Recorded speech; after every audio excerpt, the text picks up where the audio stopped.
Hey everyone, welcome back to the channel. In this video, I'll show you how to open applications on your Mac using Terminal.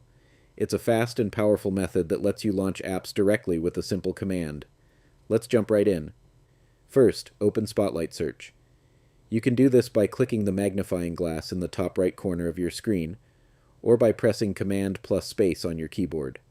Type Terminal, then press Enter to open it. Once Terminal is open, you can launch any app using a simple command. The basic command is open-a app name. For example, if you want to open Safari, type open-a Safari, then press Enter. Safari will open immediately. Now, here's something important. The app name must be written exactly as it appears on your Mac. In most cases, capitalization matters, so it's best to match the official app name. If the application has spaces in its name, like Google Chrome, you need to wrap the name in quotation marks.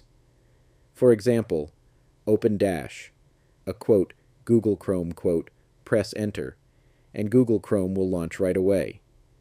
You can use this method to open almost any installed application on your Mac. It's especially useful if you're working in Terminal already, automating tasks, or just prefer using commands instead of clicking through Finder or Launchpad. And that's it. That's how you open applications using Terminal on Mac OS. If this tutorial helped you, make sure to like the video, subscribe to the channel, and check out my other Mac tips and tricks. Thanks for watching, and I'll see you in the next one.